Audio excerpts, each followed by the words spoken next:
question is from Prabhu. Namaskaram Sadhguru. Yesterday you spoke about deities as tools. In my experience, all the tools I use, they enhance the function of one of my sense organs. I can't perceive anything outside of the 5 sense organs.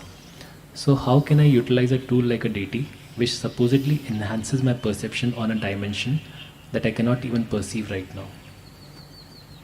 No, first enhance the existing perception. Wear spectacles, you'll see better, Yes, just a small lens, an invisible lens, a contact lens if you wear, suddenly the world becomes clear, That's all it takes. Now, you do not approach a deity in terms of, I want to access this, I want to access that. There are certain type of people who do that. That's not the way to go. The simple thing is, if the deity is properly consecrated, when I say properly, each one of them is consecrated normally for a specific purpose. Now we have a dhyana linga. It is for meditativeness. You don't cry there, go there and cry, dhyana linga, my financial situation not working out, please. That guy just sits like this. Because he doesn't know what is financial situation, he doesn't care. Because he doesn't eat, he doesn't do anything. What does financial situation mean to him? Then you go to Devi, There you can cry, because she needs these things, she understands that part. Like this, different things are made for different purposes. All that might have gotten garbled in the culture today, people think temple is a temple, it's not like that. Well, I've been trying to explain this about certain temples about which there are controversies. Some of the men here are protesting, why can't we be Devi, Vairaganas? Only why women are in charge of the temple? Why is it only their privilege? Gender discrimination. That's how it is, because she's consecrated that way. It needs women, she needs women around her. She needs that, and that's the way it is done, for a specific purpose. So, if it is well consecrated for a specific purpose, consecrations are of different kinds. There are some consecrations which just reverberate. They have no discrimination. Like, well, you have these lingas in the Surya Kund, they have no discrimination, they just reverberate. They've been set up for a masculine energy, they simply reverberate. Whoever comes, they don't know. Even if you put a buffalo into the pond, they won't know, they will do the same thing, because they just… it's like light. Light is on, you can read, you can write, you can see, you can do whatever the hell you want. It doesn't care, it just puts out light, that's all. So, they are that type of consecration where there is no discrimination or any kind of discernment in that. But dhyana linga, Devi, these are made differently where there is a discernment. It's not that if I say this, this could be taken literally.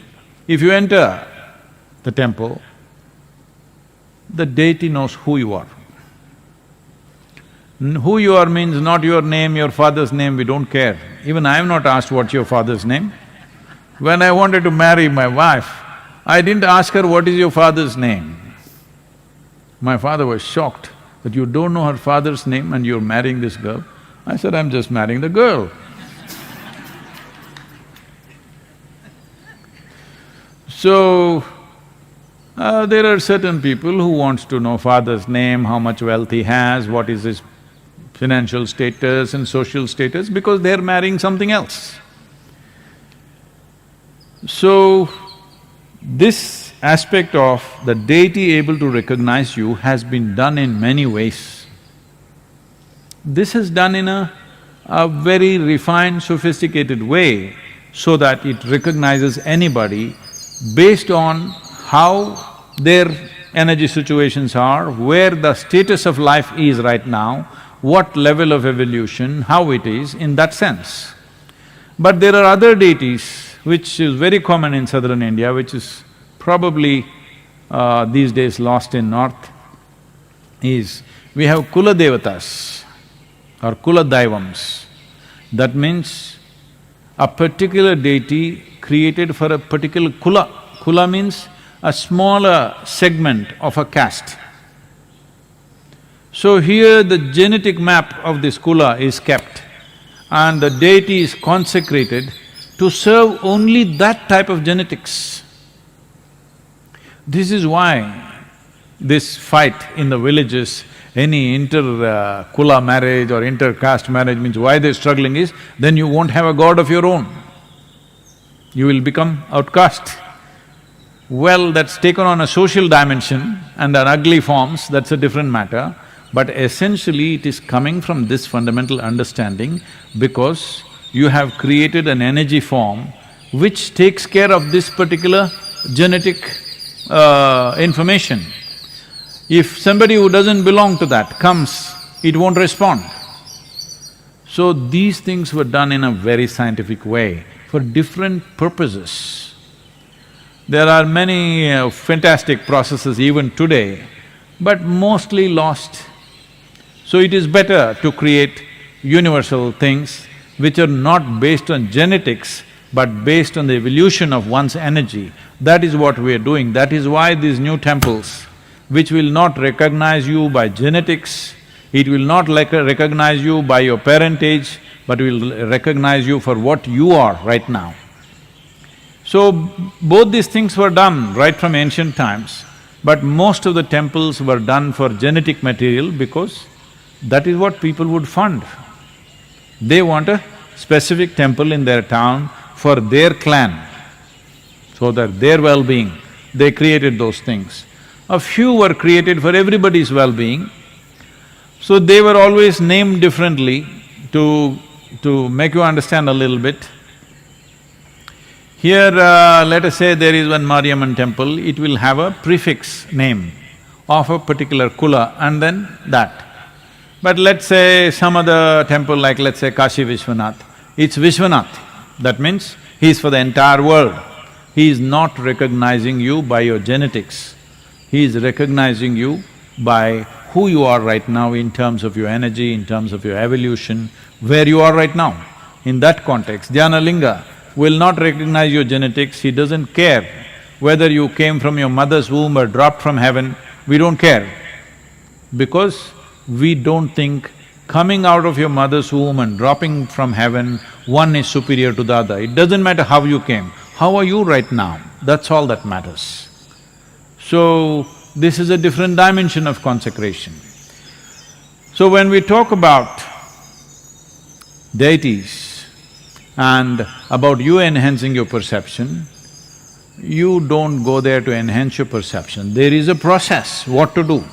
You just do that process, you may get enhanced. Oh, so it is iffy, is it? It is not iffy, it depends on where you are, accordingly it'll enhance you. If you get enhanced for what you are not ready, you will go crazy, believe me, you will lose your mind. If you saw the things that I saw when I was very young, I'm telling you, you would have lost your mind, many of you. Because I saw all kinds of things and sat there like this. And even people around me thought I have some psychiatric issue because I sat seeing all kinds of impossible things. So if you develop a perception to see something which your mental framework and your energy framework is not ready for, you will be shattered. So you never go seeking a particular level of perception, you just go do the process. The deity is been created in such a way, it is of a higher intelligence than you. You allow it to work with you. You just do your sadhana as it is prescribed. This is the access, this is the code. Just make use of it and how much access you find, let's see. Depends on who you are.